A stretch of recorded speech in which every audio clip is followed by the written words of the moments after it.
Gen Z, they're reshaping the future of shopping. If you're building a business in India today and you aren't obsessed with the Gen Z, you are building for a dying market. Gen Z. To decode this shift, today we have Akhil from NoBroker, Sameer from Axis Bank, and Madhivanan from Apollo 24/7.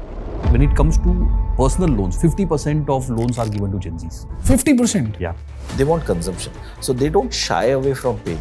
And this is where the credibility of influencers, social media plays a big role. A lot of AI is being consumed by them. So we deploy AI agents where you can say, okay, you have a question or you tell us more about you. Does this happen on WhatsApp? It happens on WhatsApp. People prefer WhatsApp calling much more these days. Akhil sir, tell me about buying and renting, sir. Whether buying is better or renting is better, because you do both and you're a beneficiary of both. Average age of buying a house was 40, 41.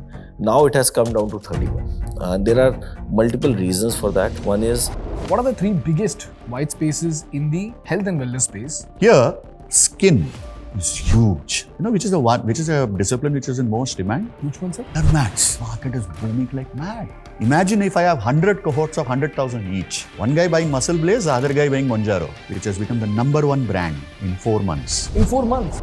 How do we build trust with Gen Z? They are never my most loyal customers. I don't believe in this nonsense because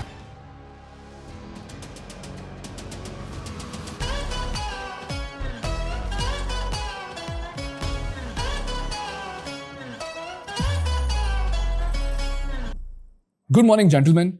Welcome to the Indian Business Podcast. Today, we are discussing one of the biggest disruptions facing the economy, and that is the rise of Gen Z. Well, I was doing some study on Gen Z. I discovered some fascinating stats. This generation drinks 28% less alcohol, so they would rather buy a protein shake than grabbing a cocktail. This is a generation that doesn't discover products merely by search, but through discovery. They trust Instagram creators more than Bollywood actors. And most importantly, this is a generation that expects 10 minutes delivery. So even a 15-minute delivery feels like a failure to this generation. And if you're a business building for the new India, you can't build it without obsessing over Gen Z. Which is why today we have 3 prime witnesses to the rise of Gen Z. Sameer sir, you are seeing banking at perhaps the best vantage point, because of which you can give us all the insights about Gen Z so that anybody who's building in Fintech or for banking, they can understand your perspective and build upon that. Madhi sir, you are seeing this in healthcare. So when I say Gen Zs are more health-centric and they go to buy electrolytes, they buy it from you. So you know it better than anybody else. And Akhil sir, you are at NoBroker, a prime witness of how the Gen Z is maybe renting more than buying. And this buy versus rent debate affects you more than anybody else. Yep. So today, I want this to be a masterclass addressing 3 very important questions. Firstly, we want to understand how is the Gen Z fundamentally different from other generations? Secondly, how do we build trust with Gen Z? And last and most importantly, as a brand, how do you differentiate yourself in this noisy world that we're living in? Back in the 90s, you had a few commercials and you had only TV as a medium of advertisement. At best, you could consider radio. But today we have so many mediums that it almost looks like every single piece of content you consume is an ad. So it is very, very difficult for brands to differentiate themselves in this media content obsessed world. So if we can crack the code to these 3 questions, I think we would have fulfilled the purpose of this podcast. Shall we get started? yes, So gentlemen, tell me, how do you think this generation is different from all other generations that have come before? Sameer sir? So I think three, four things I would say. First, in terms of how they consume, and I'll talk about financial services. Second, in terms of how they make their choices, and third, in terms of how they buy. What they do in financial services, just to provide some context, Gen Z is about 28-30% of India. But if you look at the deposits in the country, Gen Z is about 4% of deposits. They are about 16% of loans. Now, here's the interesting fact. When it comes to personal loans, which is consumption loans, 50% of loans are given to Gen Zs. 50%? Yeah. What does this mean? The fact that 4% of deposits is with Gen Z is I would say one part of that is life stage, which is when you enter the workforce, you don't have much money, hence your bank balance is not very large. But it is also the consumption trend. There is consumption happening, and hence balances are not that high. And also, by the way, on the other side, the borrowing that these people are doing are all consumption loans, Right? These are all personal loans, unsecured loans, small ticket loans. In the last 4-5 years, there was a time when loans less than 50,000 rupees were approximately 75% of all the loans given out. Right? And this was primarily given to Gen Zs. One, I would say, is consumption. Two, I would say, is ease of credit. The third one, I would say, is this gamification, or if I were to use a little maybe negative tone, it is trying to make a quick buck. The total number of mutual fund subscribers in this country is about 58 million, approximately 6 crores. The largest real money gaming platform in the country had 260 million subscribers. 90% plus, this data is released by SEBI, so 90% plus, I think the number was 93 if I remember right, of traders actually lose money, but they are still in the market doing this F1, etc., etc. So the first one was consumption, second one was the willingness to take credit, and the third is gamification. People, there are two very important call to actions for all of us from Sameer sir's answer. If you're a business owner selling to the Gen Z consumer, please note two things. Number one, for every product you sell in every channel, you need to make sure that you give them an option for EMI.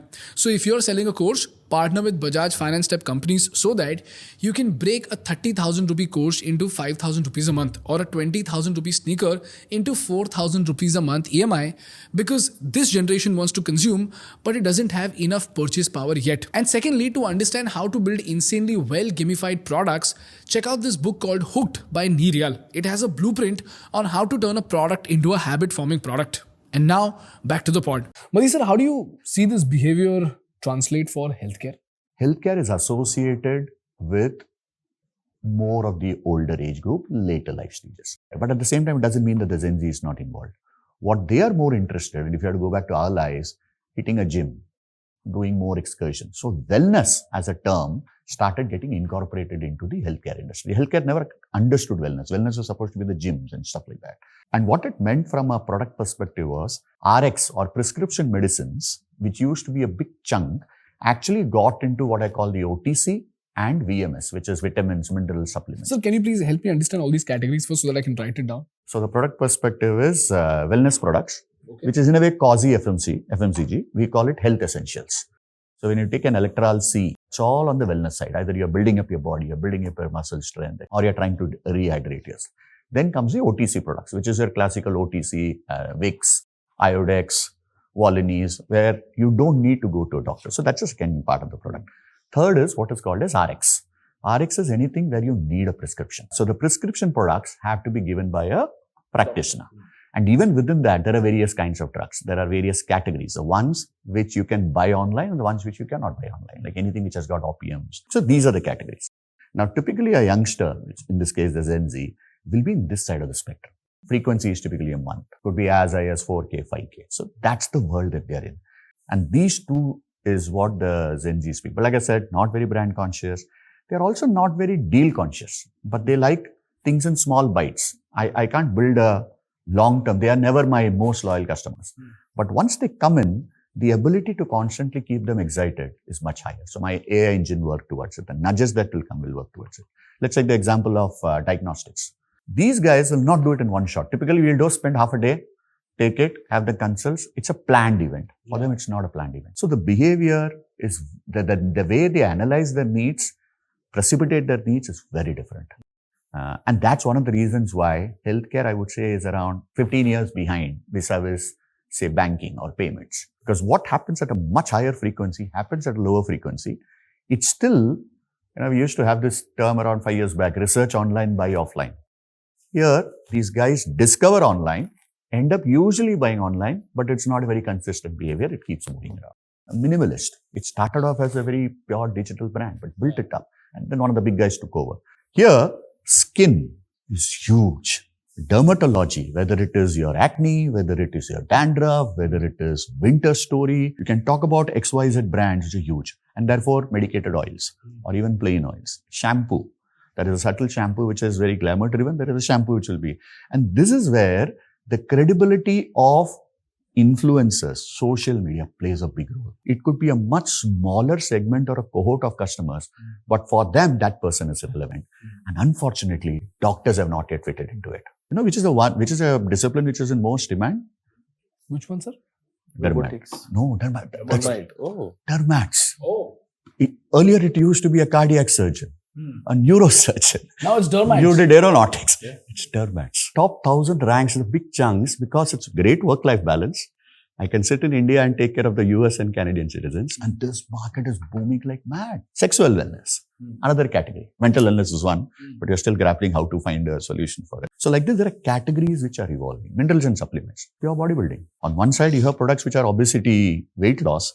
On the other side, there is a theory of saying, how do I keep myself fit? So this story is working in tandem. Now, from Madhi sir's answer, there are three massive opportunities that you need to spot in the healthcare market right now based on this insight. Firstly, stop trying to sell health to Gen Z. Sell them wellness. They don't care about cholesterol. They care about VMS, vitamins, minerals, and supplements. Secondly, if you're building a D2C brand, focus on dermatology, sexual wellness, or gym supplements. These are high-frequency impulse buy products because this generation cares about looking good and feeling good today and not 20 years from now. Thirdly, if you're a doctor or a medical practitioner, start creating content on Instagram and YouTube immediately. Like Madhi sir said, dermatology is the hottest field, and yet doctors are losing to influencers because they lack digital distribution. So if you combine your medical credibility with the content engine, you can become the most trusted voice in the room. And now, moving on to Akhil sir's insight. Akhil sir, tell me about buying and renting, sir. This is something, first of all, it does very well on reels and shorts. So I will have to ask you a question on that. But you tell me, you're the perfect person to tell us whether buying is better or renting is better because you do both and you're a beneficiary of both. See, if you just ask about buying versus renting, I think everybody tries to put a reel or their own analysis. Somebody will say renting is buying better. Somebody will say buying is better.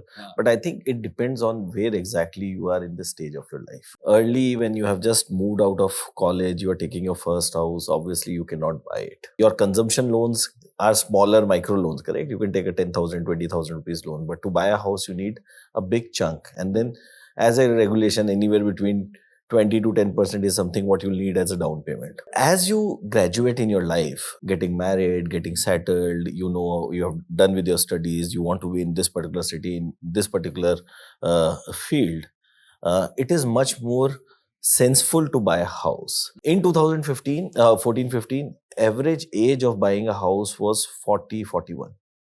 Now it has come down to 31, 32. And I feel it will further come down. There are multiple reasons for that. You have that sense of ownership, correct? And if you go pre-COVID, there was this big debate, correct? You can just live on renting. Shared economy was a big thing. Shared economy, be a nomad, don't have association with anything and everything is available. You just throw money, get credit and all those things. But when the COVID hit, the only thing what you needed was a house, correct? There's a drastic change. So there is no correct answer whether to rent or buy. It will always depend on where exactly you are in your life. So he was talking about FNO and all those things, but this is like taking a bet on something which is coming. And house infrastructure, as India is growing, correct, it is the biggest industry. You cannot be a developed country without a good infrastructure, better living standard and all those things. With Gen Z, it is apps, it is influencers, it is shorts, it is videos, and these guys, they want to do it themselves. So I call it DIY generation. Now, when we used to look for houses, there was a de facto broker in your community or in your society. You will go to him and say, boss, I am looking for a house on rent, or I want to sell or buy this house. And that broker will know everybody. Sharma ji ke paas ye ghar hai, inke paas ye ghar hai, and any deal comes in, they will go and they'll try to make it connect. But that was so ridiculously inefficient because you were never able to go beyond that particular suburb or beyond the capacity of that particular broker, which platform at NoBroker we have solved, where we have made it digital. So, and now you can choose whom you want to give your property on rent, from whom you want to buy, what exactly you want to buy. You have hundreds and thousands of options available in front of you. And that is what a Gen Z loves. How do you think the Gen Z is behaving differently as compared to the millennials in the real estate space? So I think millennials have been in the era where we have learned a lot of things from our parents, which is more about saving, be conscious, yet digital, correct? So we have always been very price conscious that, okay, iska kitna value aane wala hai. With Gen Z, as Sameer was saying, they want consumption. They want it fast. So they don't shy away from paying. If you are able to give them good service, they will pay for it. They want it at their leisure. They want to open the app, they want to look for houses. And we see a lot of searches happening at 11, 12 p.m. in the night. Okay. And 1 a.m. in the night, because then you are free. So from all perspective, if you have kids are sleeping, you and your wife can quickly go to the app and see this highlight. You go there onto the app. Tell us more about you, correct? What kind of a person you are. Give me more details about with whom do you want to live, where exactly you want to live, where is your office, where is your partner's office, how much you are ready to travel. Basis that, using technology and AI, we are able to triangulate and give them the searches. And if they have the question, they can just call that number where there is a virtual digital AI agent sitting who can talk in the language they speak, which can be Hindi, English, Marathi, Telugu, Tamil, whatever it is, at the time when they want. It can be 12 in the night, with the same tonality, same modality, with no biases. They love it. They want to use that particular. Does this happen on WhatsApp? It happens on WhatsApp. It happens on. So now the journeys are omni-channel, multi-model.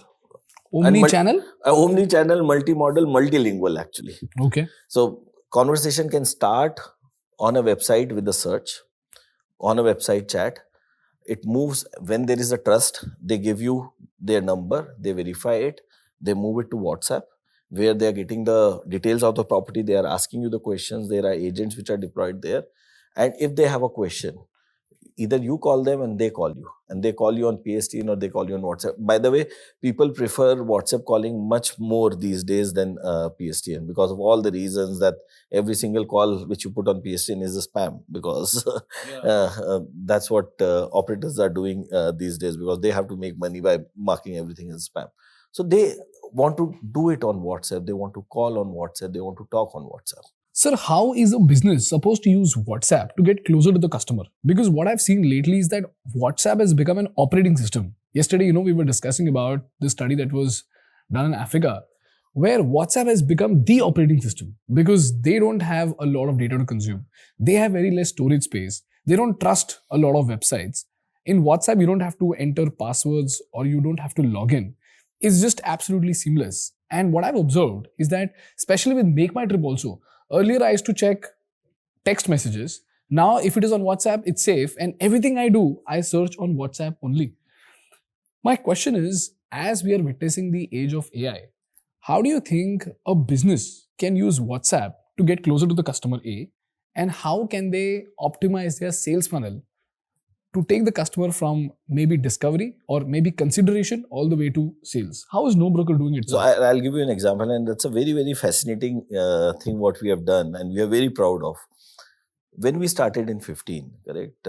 So apps was new. It was Android phone was new. But one thing which penetrated extremely fast was WhatsApp, correct? And WhatsApp is one application which is used by somebody at 14, 15 years till somebody who is 90 years, correct? One big problem at NoBroker when we were listing the properties in 15, 16, and this is what all the VCs used to ask was that listings to aa jayenge, but how will you get the photographs of the listings? And if you go back and if you recall in 14, 15, 16, the classified platforms, they used to have listing without photographs. At NoBroker, you will not find any listing without photograph. And this is from almost 8-10 years back. What we did, and very, very simple hack. As you have listed the property, everybody had WhatsApp. We used to just drop a WhatsApp message to them. Whenever you have the photos, you just reply to this message with all the photographs. I remember doing that on NoBroker. You have done that, correct? And now, but with that, there's a lot of responsibility which comes, because when somebody elder is using it, when they select something from gallery, by mistake, they'll select that good morning message which was sent in the morning, or there may be some personal photographs of theirs, and you cannot bring it up onto the platform, correct? I'm talking about 15, 16. So we built a lot of machine learning algorithms where we were doing object identification in the images, saying, okay, this looks like a kitchen image, this is a living room image, and this is sent by the owner itself, correct? Take these pictures. If you have to do a little bit of enhancement, do that particular thing, put it against the property. That was the simplest use case. That time even WhatsApp didn't have anything called WhatsApp business. Oh, There was no WhatsApp business. okay. And we have been doing it from that particular day. Started with some humans who used to take those pictures, looks, upload, correct and upload, to 0 people now. Everything happens from AI. To you sending contacts on a WhatsApp, you connect owner, tenant on a WhatsApp group with your person in between. There is an AI agent sitting in, people talking in WhatsApp, to the deals getting closed on WhatsApp and money being transferred on Everything WhatsApp. is being done on WhatsApp. Yeah. A lot of it is happening on WhatsApp. Not everything, but a major part happens on, because WhatsApp is part of your life now. So, considering conversational AI as a concept, how do you think a business can actually tap into this opportunity and get closer to the customer? At NoBroker also, so we have close to 4,000 agents, correct? The call center, customer care executives. And for any business where you have a front-facing people, the way they talk to your customer, they define your brand image. You need to ensure that how do you manage your SOPs. So with conversation AI, the power what you get now is you can very well audit every conversation which is happening, which typically used to happen maybe 2, 3, 4% of the calls. Now every single call can be audited in real time. You can assist your agents. So at NoBroker, we have something called Convozen. When our agents are speaking, there is a small pop-up which comes. It says, okay, you have covered this part of your call reason. You have not covered this, do this. If there is a tonality which is being changes, there is abuse which is coming from our side, we stop it there. Or if you are not able to stop it, immediately after the call, it goes to their managers, they rectify that particular thing. Once we did that, we realized that what you need is a human-like AI. There's a limitation, correct? As a human, you can work for certain hours, you can talk only certain languages. With the machine, I can create a AI which can speak all the languages, available 24/7. It will do only the stuff which I have trained it to do. It will never deviate, and it will always be democratic and non-biased. Got it. Mani sir, how are you using WhatsApp to get closer to your customers? Like Akhil said, the voice part of the story is huge. One of the biggest reasons of why only the Gen Z is stuck in digital or Millennials stuck in, the other guys are not moving in, is because of the comfort that you have with voice. And unfortunately, telecom is becoming very expensive. So if you can have a WhatsApp mechanism where the loop gets closed, it's not just a call.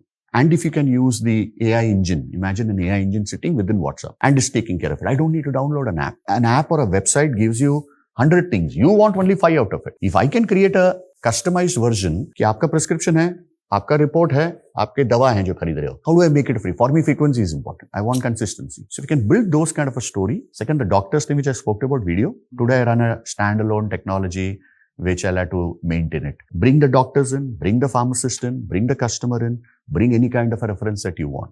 And the good thing is the ability to disperse content is huge. Everybody loves to, while you can watch a video, you can watch a PDP, you can watch stories. That's how it gets spread. Today when I think the multimodal, multi-channel, multilingual is a story which needs to be exploited. So how do you build this end-to-end story, retain it, is what the way we look at WhatsApp. And for me, the big opportunity lies in the triaging between the customer, a provider, and the payer.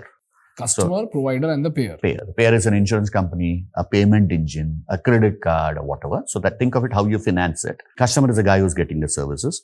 And the provider could be a doctor, the provider could be a pharmacist, the equivalent of an urban company model, but in the healthcare space, because all these are variables. The only thing that I can take care of it is the transactions element. But when it comes to the experience, the empathy, that feel, WhatsApp has the potential to build it up. So they have to evolve, we have to evolve with them and find how to marry these three. Got it. Sir, Ask Apollo is one of the most successful things that you started, right?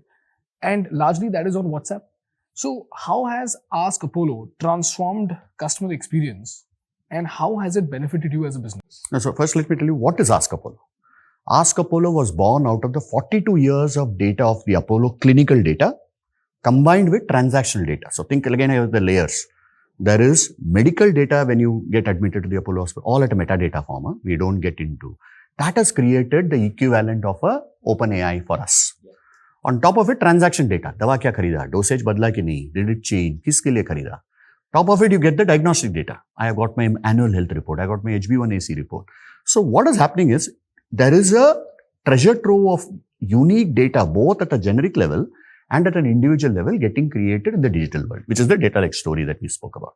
On top of it, we started, like I said, with a machine learning model, and then we now built a AI model, which is not using one underlying temple. I use Gemini, I use OpenAI, I use LLM, I use Meta. So this bit of knowing which API should I use or which AI engine should I use for what purpose is important. We started this in our app, but then it was limited only to my app. But the app is, no matter what, I'm still 10%. The world has not yet moved everybody, which is where when WhatsApp came out with that Meta story, we said, why should I keep it imprisoned within my app? Let me take it out and put it on WhatsApp. Let me go and visually advertise it. Everybody goes into ChatGPT to check, yaar, mujhe thand lag rahi hai, kya ho gaya? Boss, go to an expert who understands medicine. Go to a person who has your data and then ask this question. So when I ask about a certain, let's say, how do I put it? My feet is paining. And he asks, he's not a diabetic. I am a diabetic. Agar mera pair mein dard ho raha hai, ya mera eye is easy ho raha hai, the implication is very different. Why should I limit it to only my app? How can I put it on a WhatsApp story? And that my big power with WhatsApp, it's an unfulfilled potential is, how do I make that as a bridge? If Ask Apollo effectively moves out of my app and becomes an independent. It's not the best products that win, the best known products win. Exactly. I love this line. You should make a channel out of it. Exactly. That's what we are trying to do. And once you do it, I can do diagnostic from, yes, sab, baki sab chalega. So ask the questions. It'll you go and meet Dr. Samir Shetty. Bana diya aapka doctor. How do I solve? Because he's good at this. Because he's good at this. Trust aa gaya, the customer will pay. And I'm endorsing him. I'm saying I'm sending him to you because he's a guy who understands the symptom very well. And this I can do again through WhatsApp. So the disbursement, the distribution mechanism is possible. That's where I am. This is like AI doctor on WhatsApp. अरे भैया आपने बोल दिया हम बोल नहीं सकते उसको because of the health care. If it's banking, I would have put it. I can't say AI doctor. You'll be an AI assistant. We've been on WhatsApp for a while actually. We started by saying pretty much like Madhi, you mentioned, we have the branch channel. A customer can go to the branch, do whatever he or she wants to do. We have our mobile app, internet banking. Customer come to mobile app, do whatever they can do in the branch on the mobile app, go to internet banking, do it there as well. Said WhatsApp can be a, fourth channel that come to WhatsApp and do whatever you want to do. Today, our WhatsApp is equal to our internet banking in terms of customers. So as many customers use WhatsApp as they use internet banking. Now we see some trends, right? So number one, it's a channel that people are very comfortable using for, checking balances, basic services. They are fine. It is still not a channel for concluding product sales. It is a great channel for initiating product sales. So a lot of our, by the way, when we do digital marketing, WhatsApp is the highest conversion, like highest CTR channel. What do you mean, sir? How do you use that for digital marketing? Like, let's say you have a pre-qualified personal loan offer. We'll send you a message saying, you have a pre-qualified personal loan of X lakhs for Y%. Click here, whatever, right? We'll send it to you on WhatsApp. Sometimes we'll send it to you on SMS. Sometimes we'll send you on email. Sometimes we'll show it to you on your app as well. The highest conversion, the highest CTR is a hyper-personalized message on the app. The second highest is the WhatsApp message. And the WhatsApp is multiple times of the SMS and the SMS is multiple times of the email. But from there, the customer gets on to either our website or to our internet or our mobile banking and finishes the journey there. The sale in WhatsApp itself hasn't yet taken off. I think it's a little bit of some technology interventions, but also customers thinking about this as a platform for concluding.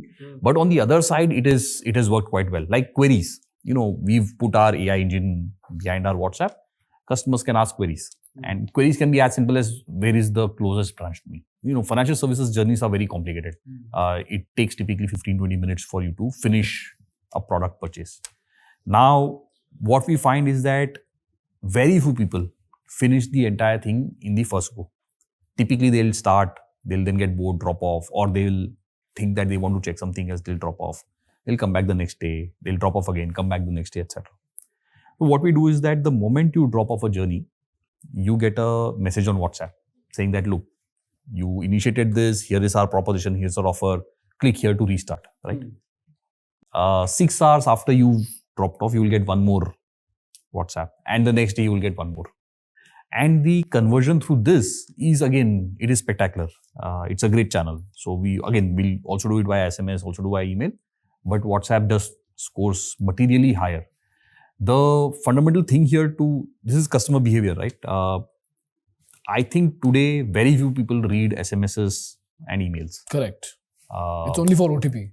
It's only for OTP, and emails have figured out to mark the personal emails, right? Like the emails which have come from a person versus the ones which have come from mass mailers, and so people don't read the others.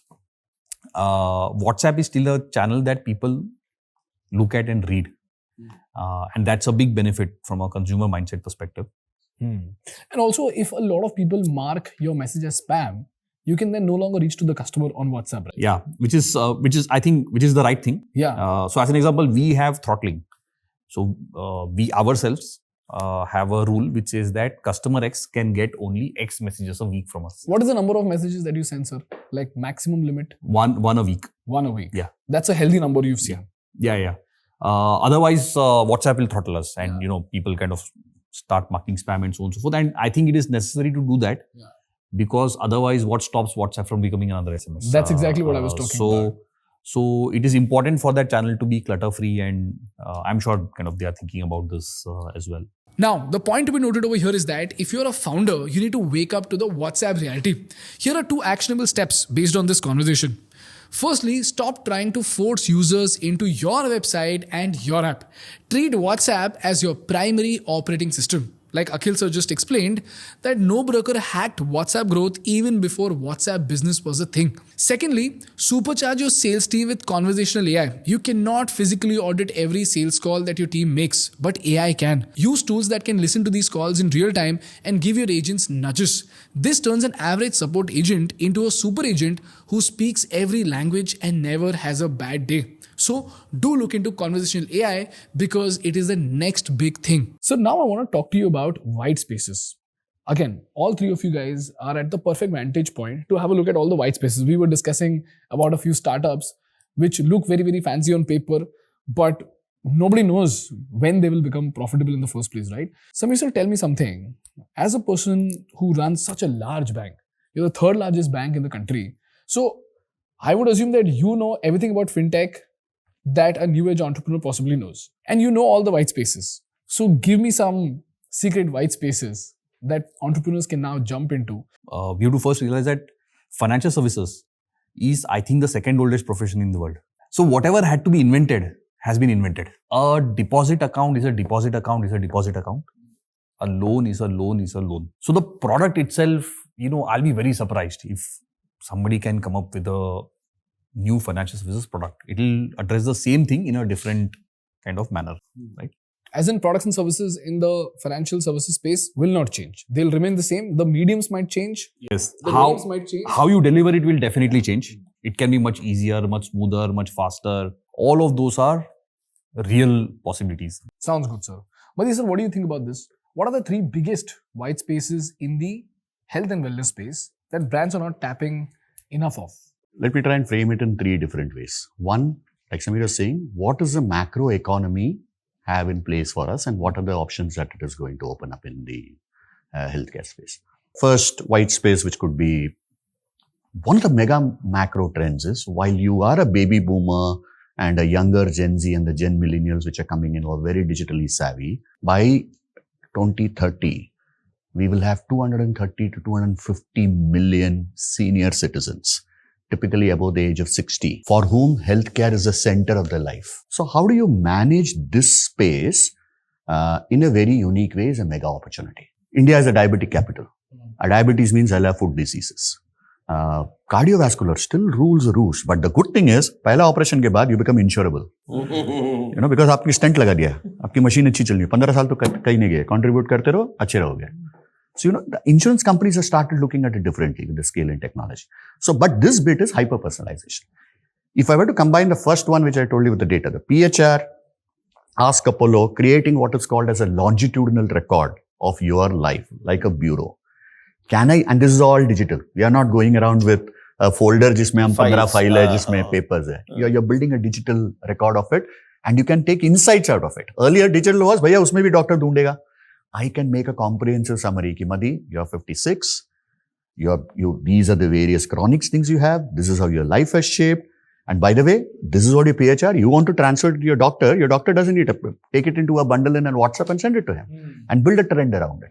So this ecosystem of hyper-personalizing digitally and building service units, like you said, you have to get that 1 lakh people and do very well with them.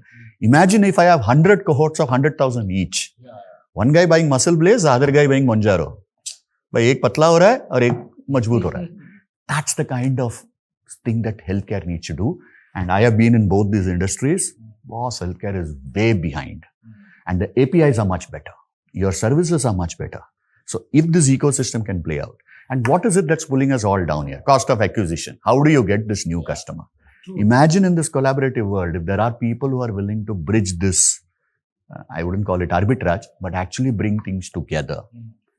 A TWID is a good example of a reward system aggregator. Reward is sitting all our balance sheets, including me. I have 300 crores of reward sitting in my health pool. You must be some 1,500 crores because you can't wave it off in your, it sits in your balance sheet.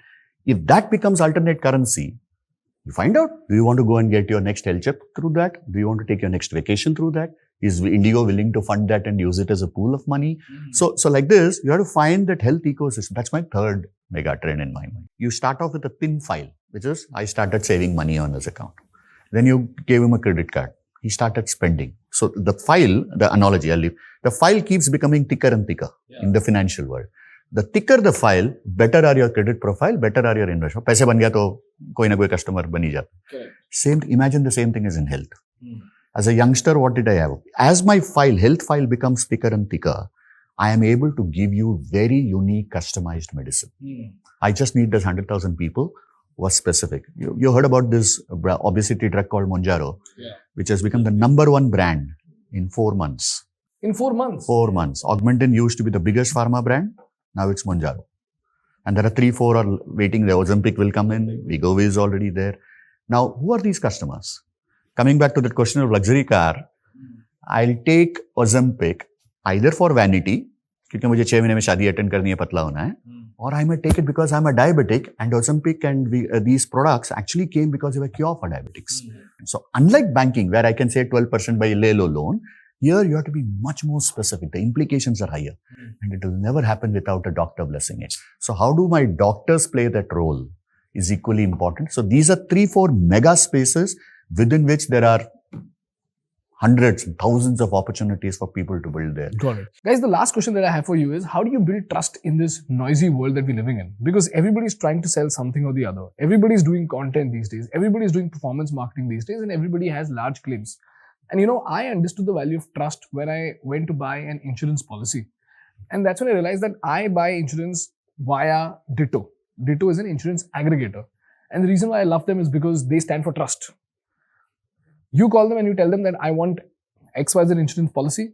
If it's costly for you, they will ask you to buy another insurance policy which is cheaper but more beneficial to you. And that is when I realized that the next time I want to buy insurance, I will never buy it from an insurance company directly. I will always go to Ditto. And that seal of trust is something that is priceless, right? So since trust will become more and more valuable in this noisy world that we live in, the question is, how do you cultivate that trust in this noisy world? See, trust in healthcare is embedded. If I don't have trust, I have no right to be in this business. For a hospital, I have to trust the doctor. अपना जिंदगी उसके हाथ में डाल रहा हूँ. I'm going into an operation. He is the guy who's putting the stuff, and I hope to come back alive. My daughter calls them patient party. They are waiting outside, more anxious. Anxiety is core in health. Whether you're buying a medicine, am I buying it authentic or not? भाई मैंने Crocin खरीदा, कुछ और निकला. And this is very rampant in India. It's not that people tend to pop up pills and stuff. So trust is very embedded in the healthcare model. So I cannot do a Ditto equivalent of building a narrative around it. For me, instead of the narrative, I have to walk the path. So the more the number of chances that each of these things are done properly is important.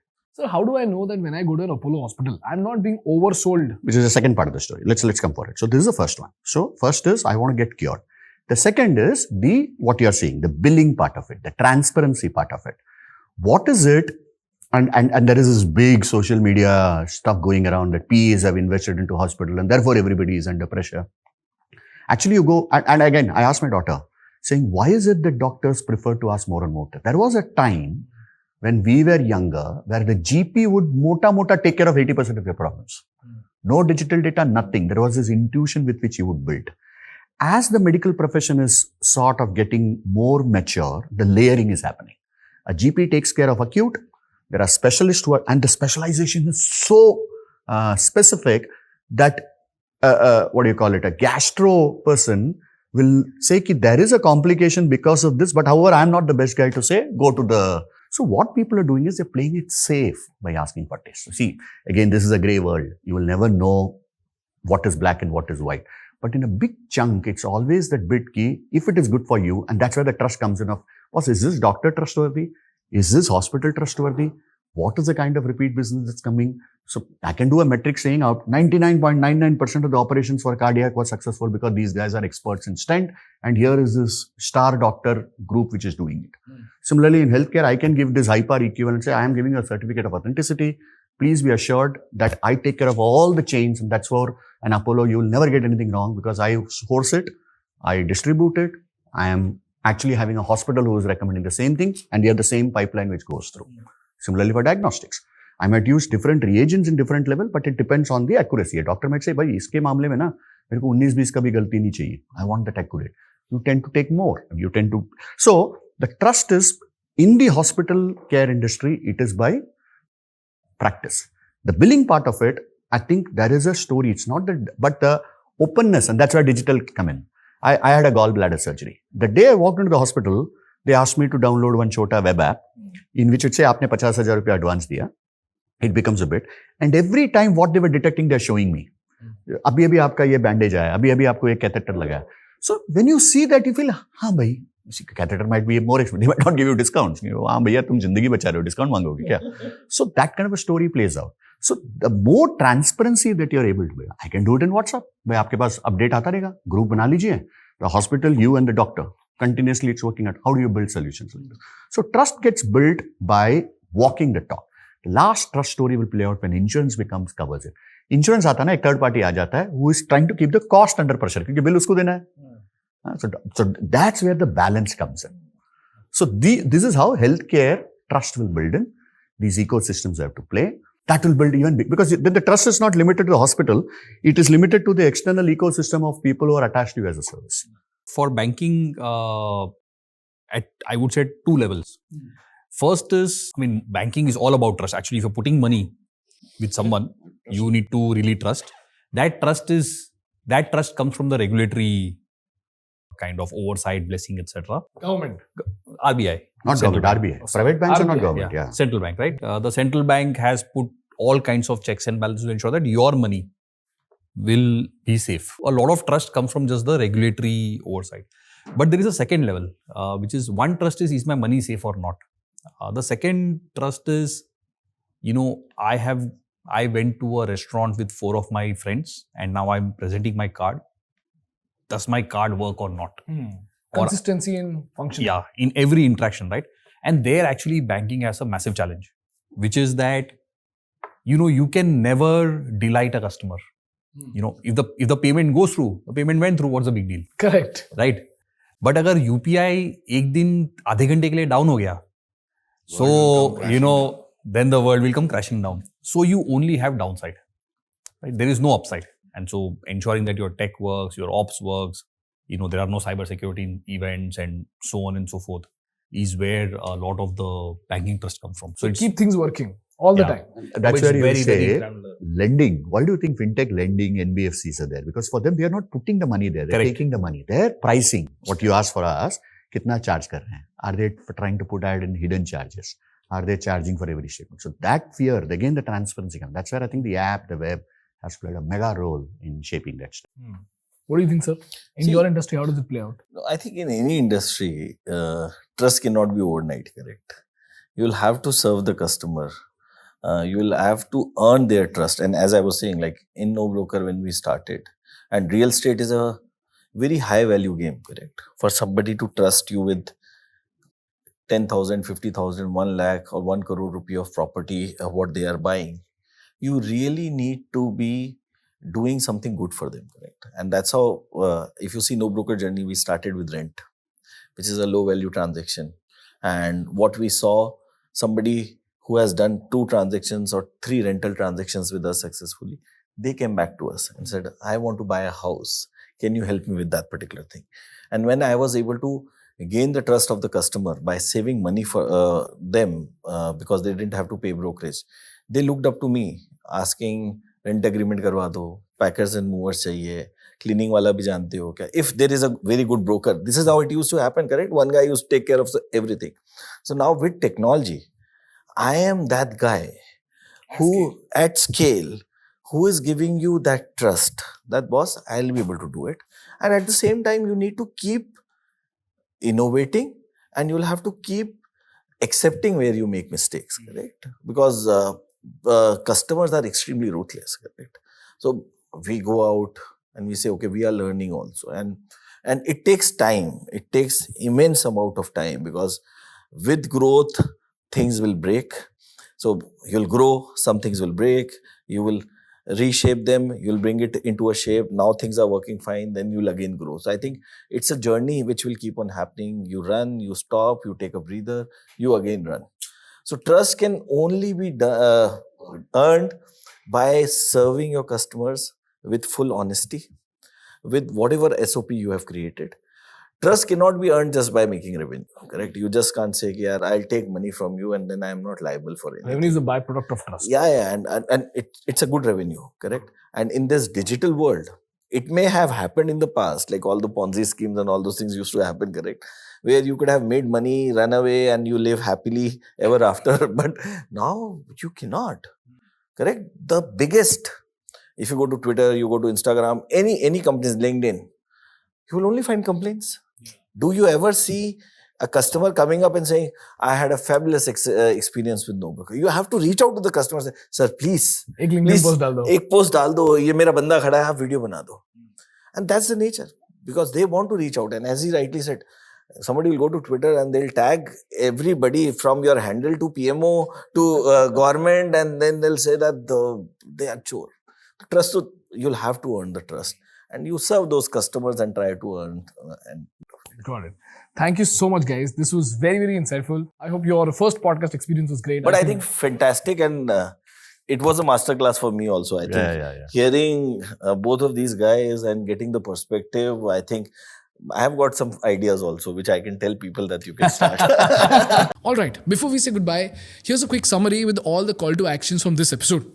Number 1 is the EMI mandate.